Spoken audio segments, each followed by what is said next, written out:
तू क्या समझता है, मुझे तुझसे गिला कुछ भी नहीं। मैं इस तरह के रोल करना चाहता था। अल्लाह का शुक्र है मैंने 100 अबव कैरेक्टर किए। मैंने पूरी दुनिया के बड़े बड़े लीडरों के रोल किए। मुझे माफी दे दीजिए। ये दूसरी लड़की। असल में अंदर मैं रोना बड़ा अच्छा जानता था। मैं वो बंदा था जो बगैर ग्लिसरीन के आंसू निकालता था। मेरी थी दे किससे गली गली च फैल जाए चला चाहे तो। यकीन करें मेरे वो दोस्त जो मुझे डेली कहते थे, वो शेख साहब अगर मजा आएगा। किसी दोस्त ने मुझे आज तक फोन नहीं किया, आप कहाँ हो, 1 साल हो। शेख रशीद तो वैसे आपका मोस्ट वायरल हाँ, देखा जी, शेख ने कभी घर से नहीं खाया जी, हमेशा ढाबों से खाया है, फट्टों से खाया है, घर से जब खाया आराम खाया जी। मैं उनसे पूछ रहा हूँ यार कब काम करना है। शेख साहब आपको पैसों से ताल्लुक है, आपको मिल जाएंगे, आप क्यों परेशान है। खैर 2 बजे ब्रेक हुई खाने की। अब वो सब खाना खा रहे हैं और मैं बैठा हुआ हूँ। मैंने उनसे पूछा यार मेरा खाना, उन्होंने कहा जी वो आपका बजट में खाना नहीं है। आप करें सर, यकीन करें, ये मेरे बहुत से बड़े बड़े एक्टर मैंने देखे जो बेचारे घरों में बीमार हो गए, अस्पतालों में पड़े हुए, उनके साथ क्या हुआ। मैं क्या कल को तारीख तेरे साथ भी है तो क्या बनेगा। और चीज लेने के लिए आया, और चीज के लिए हमेशा पैसे चाहिए होते हैं, और तुम्हारे पास पैसे नहीं है, निकलो यहाँ से, पहले पैसे दो। मेरे नापसंदीदा डायरेक्टर का कोई नंबर आ गया तो मैंने फोन पे, हेलो अस्सलाम वालेकुम डॉक्टर साहब है, डॉक्टर साहब तो काम गए हैं, मोबाइल घर छड़ गए। हाँ जी, ले वो तो मोबाइल लैटरिन जी लेके जाते सब। अस्सलाम वालेकुम व्यूअर्स, मैं हूं अनहर मोइन और आप देख रहे हैं डेली सोशल पाकिस्तान। आज इस बाज़ार में जहां मैं खड़ी हूं वहां पे मुझे कुछ हद तक अफसोस हुआ कि हम न जाने अपने मुल्क के कितने ही हीरे मट्टी में रोल देते हैं।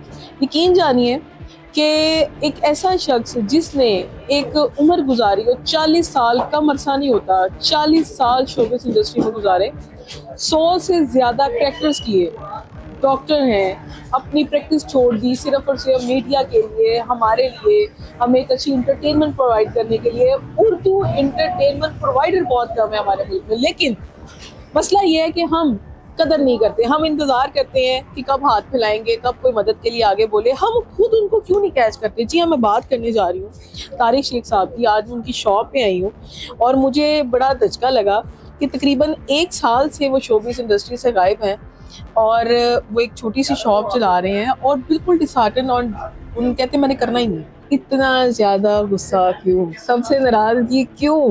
नहीं, नाराज़गी नहीं है, मैंने अपनी मर्जी से छोड़ा है। 40 साल मैंने काम किया, मुझे अच्छी तरह याद है, स्कूल दौर से मैं शुरू हुआ था। ठीक है, उसके बाद 98 में मैं लाहौर आया, तो मेरा आगाज भी बड़ा अच्छा था आसिफ अली पोता साहब के साथ। ठीक है, कांच के पर, मोम का चेहरा, जिंदगी, चल दौड़ भाग, सुखा, बेशुमार ड्रामे किए। उसके बाद फिल्म इंडस्ट्री में मैं आया तो as a supporting cast extra में मैंने पहली फिल्म का जो मुआवजा लिया था, मुझे इतना याद है कि 150 रुपया मुझे मिला था। उसके बाद फिल्म इंडस्ट्री की वही भेड़ चाल कि उन्होंने मुझे सिर्फ इसी कैरेक्टर पे लगा लिया कि डॉक्टर है तो डॉक्टर तारिक का रोल करेगा, डॉक्टर का रोल, वकील का रोल, यानी कि उन्होंने सिर्फ उस काम के लिए मखसूस कर लिया। आप एक एजुकेशनल पर्पस भी देखते होंगे ना कि माशाल्लाह आप एक डॉक्टर का एक लहजा। लेकिन मैंने तो डॉक्टरी छोड़ी किस लिए थी? मैंने डॉक्टरी छोड़ी थी एक्टर बनने के लिए। जबकि मैं यहाँ आ गया, एक बार मुझे फोन आया कि शेख साहब कहाँ है, मैं कहीं फलाने जगह, यार डॉक्टर का रोल है। मैंने उसको गालियां दी, मैंने कहा यार डॉक्टरी छोड़ के मैं एक्टर बना था, आप मुझे फिर डॉक्टर पे ले आए। प्लीज बस करें, अब मुझे कोई कैरेक्टर, मैं असल में अंदर मैं रोना बड़ा अच्छा जानता था। मैं वो बंदा था जो बगैर ग्लिसरीन के आंसू निकालता था। तो मैं एक शेर कहता था, एक जुमला कहता था, मेरे आंसू आ जाते थे। ठीक है, अब जैसे मैं आपको एक शेर सुनाता हूँ, मेरे आंसू देखिएगा कि कल बिछड़ना है तो फिर अहद वफा सोच के बांध, कल बिछड़ना है तो फिर अहद वफा सोच के बांध, अभी आगाज़ मोहब्बत है क्या कुछ भी नहीं, मैं तो ये सोच के चुप हूं कि तमाशा न बने, तू क्या समझता है, मुझे तुझसे गिला कुछ भी नहीं। मैं इस तरह का रोल करना चाहता था, लेकिन मुझे लगा दिया इन्होंने मिमिक्री पे। जब लाहौर में आया, धक्के खाए, बहुत से काम नहीं मिला, तो किसी ने कहा ये कर लो, जो फिर मिला मैं करता गया। तो अल्लाह का शुक्र है मैंने 100 अबव कैरेक्टर किए। मैंने पूरी दुनिया के बड़े बड़े लीडरों के रोल ट्रेंड सेटर रहे हैं। क्या हो गया है, मैं तो ये कहूंगी कि वो ट्रेंड ही आप लेकर आए हैं। मेरा ख्याल है उससे पहले ये ट्रेंड ही नहीं था कि कोई गेटअप करके मिमिक करे। आवाज निकालते थे बिल्कुल, पर गेटअप मिमिक नहीं था? हाँ, गेटअप में नहीं था, नहीं था। आवाज में मोइन अख्तर साहब को मैंने कॉपी किया। मोइन अख्तर साहब मेरे रूहानी उस्ताद हैं।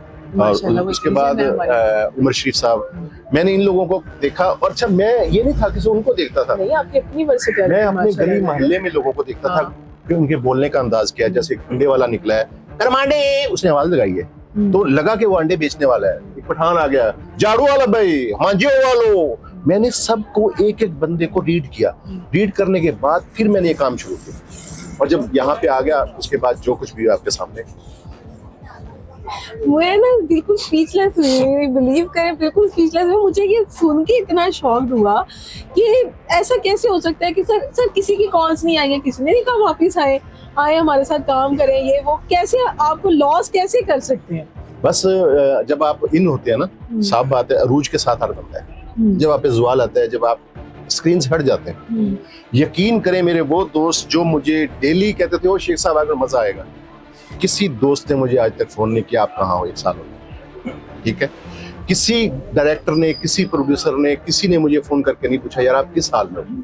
अब मैंने ये क्यों किया, ये मैंने इसलिए किया, मैंने बहुत से बड़े बड़े एक्टर मैंने देखे जो बेचारे घरों में बीमार हो गए, अस्पतालों में पड़े हुए, उनके साथ क्या हुआ। मैं क्या कल को तारीख तेरे साथ भी है तो क्या बनेगा।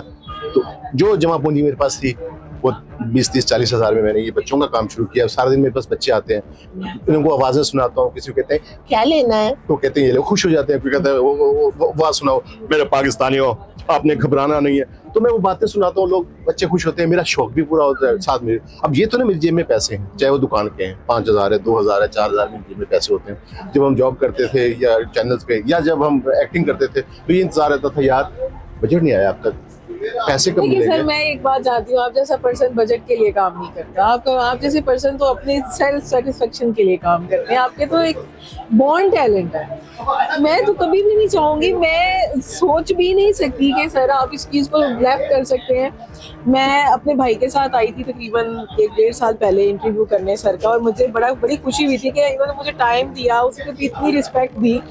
तो मेरे दिमाग में तो सिस्टम ही बहुत चल रहा था। बिलीव करें मेरा भाई भूलता ही नहीं है। और इस एक चीज मुझे आज मैंने उसको बोला कि मैं ना इनके पास खड़ी हूँ, पता है उसने मुझसे फरमाइश की है, आपका एक पूरा स्क्रिप्ट है वो बुलबुले वाला, उसने मुझे कहा आपने वो दोबारा जरूर सुनना है। बिलीव करें वो उसने अपने उतना क्लिप उसने पास रखा हुआ। बिल्कुल मैं आपको सुनाऊंगा। वो असल में एक गाना था पानी का बुलबुला ना। अब चूंकि साथ म्यूजिक नहीं होता तो उस म्यूजिक को फिर मैंने उसको गाने को वो फकी में चेंज कर दिया कि फकी बेचने वाला क्या करता है। छोड़ने का क्यों फाइनल डिसीजन क्यों लिया? ये लास्ट मैंने चैनल छोड़ा एक, तो उस पर मैं काम कर रहा था। आपको पता, देखें 40 साल काम करने के बाद भी अगर आपको रिस्पेक्ट ना मिले, इज्जत ना मिले, तो परेशानी होती है। तो उन्होंने बुलाया कि आज सुबह 10 बजे आपने आना है। मैं शूट पे चला गया, 10 से 11 बज गए, 12 बज गए, 1 बज गया, 2 बज गया। मैं उनसे पूछ रहा हूँ यार कब काम करना है। शेख साहब आपको पैसों से ताल्लुक है, आपको मिल जाएंगे, आप क्यों परेशान। खैर 2 बजे ब्रेक हुई खाने की। अब वो सब खाना खा रहे हैं और मैं बैठा हुआ हूँ। मैंने उनसे पूछा यार मेरा खाना, मैंने कहा जी वो आपका बजट में खाना नहीं है। आप करें सर, यकीन करें ये बात उस बंदे ने मुझे कही कि आपका खाना बजट में नहीं लिखा हुआ। कोई दुश्मन भी बैठा हो ना तो बंदा वैसे सुलह मार लेता है यार जो खाना खा लेना भाई, आप आज खाना खा रहे हैं, तो बैठे वो मैं बैठा हुआ था, वो उन्होंने कहा जी आपके बजट में, खामोश हो गया। अब वो लोकेशन ऐसी थी कि मैं ठोकर न्याज बेग पे भी आ सकता था, पीछे भी बैरियाटोन भी नहीं जा सकता था, दरमियान में था। तो इतने में हमारा एक गेस्ट जो हमारा गेटअप आर्टिस्ट है कांता साहब, वो आए। उन्होंने कहा बेटा खाना खाया आपने? मैं कहने कहता हूँ मेरे कमरे में बैठते खाना खाते हैं। अब वहाँ उसने कहा भी शेख साहब का खाना इधर ले आओ। उन्होंने कहा जी खाने का बजट नहीं है। उसने कहा चलो ऐसे करें, सालन हमारे पास है, 2 रोटी दे दे। उन्होंने कहा जी रोटी भी नहीं है। तो उस बंदे ने यकीन करें 1 रोटी उसने मुझे अपनी दी, कहता तारिक भाई एक आप खा लो, एक मैं खा लेता हूँ। वो बिहेवियर रात के 10-11 बजे तक मैं बैठा रहा, मुझे काम नहीं करवाया उन्होंने।